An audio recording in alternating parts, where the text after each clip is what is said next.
Subscribe कीजिए हमारे channel को और बेल आइकॉन को दबाइए हमारी लेटेस्ट वीडियो सबसे पहले देखने के लिए।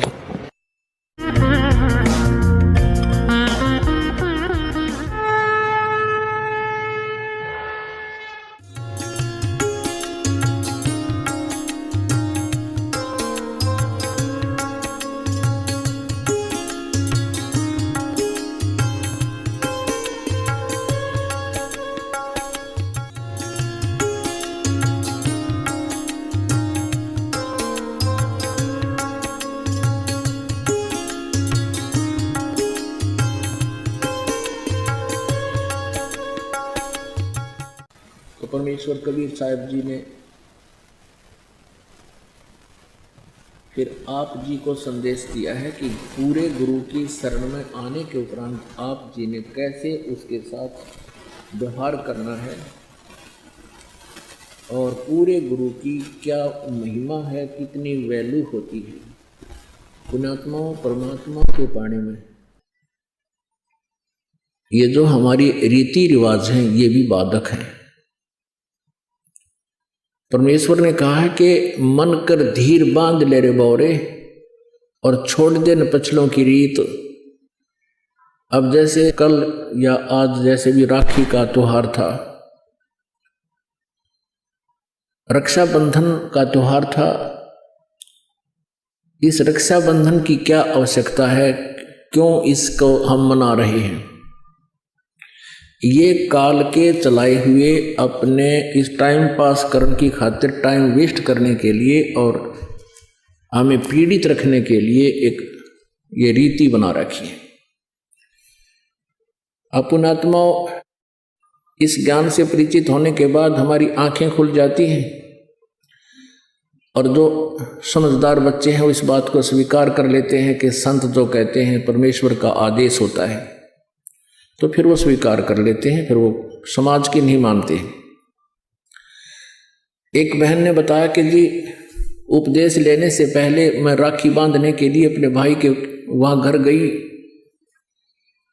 वही रक्षाबंधन का दिन भाई की इंतजार कर रही थी। दुर्घटना के अंदर भाई की मृत्यु होगी, उसका शव आया, टक्कर मार मार कर रो रही थी। अब रक्षाबंधन का उद्देश्य क्या है कि भाई राखी इसलिए बांधते हैं कि वो हमारी रक्षा करेगा। और भाई की रक्षा कौन करेगा? हमारा रक्षक। कहते हैं जो रक्षक है उसको हम भूल चुके हैं। हम सब का रक्षक कबीर साहब है। कबीर परमेश्वर पूर्ण ब्रह्म परम अक्षर ब्रह्म। हम सब ने भाई और बहनों ने मिलकर परमेश्वर कबीर जी का रक्षाबंधन बांधना चाहिए, राखी, ताकि भाई और बहन दोनों का रक्षक हो जाए।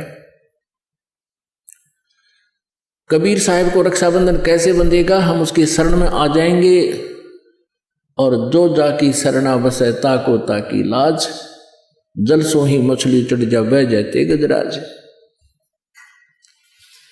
हमने अपने परमात्मा को राखी बांधनी चाहिए। और दूसरा एक और दुख पैदा करती है ये रक्षाबंधन का दिन, जिन बहनों का भाई नहीं, अब वो रोती हैं पिछले कमरों में बैठ कर अकेली, आए हमारा भाई को नहीं, हम किसके राखी बांधेंगे?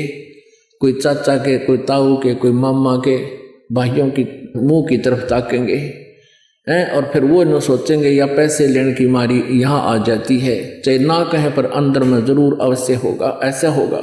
और हमने ऐसा ना करना है। हमने अपने ऊपर कर्जा नहीं चढ़ाना किसी का। तो इसलिए हमने रक्षाबंधन का त्योहार कैसे मनाना है? परमात्मा का नाम ले लेना है। और फिर ये 10वां दिन यहाँ त्योहार होता है, सत्संग होता है, इसमें आकर के हमने इस परमात्मा के ज्ञान को सुनना है। तो ये इस तरह की जो रीति रिवाजें हैं ये हमें पीड़ित करने के लिए है, हमारे को एक दूसरे से दूर करने वाली है। अब रिवाजें बन गई हैं कि बहन राखी बांधना आवेगी, उसको कुछ देना पड़ेगा, एक मजबूरी सी बन गई। तो ये भी हमारे नाते में दरार पैदा करती है। तो पुण्यात्माओं जिन्होंने परमात्मा पाना है तो परमेश्वर के विधान को अपनाना ही पड़ेगा।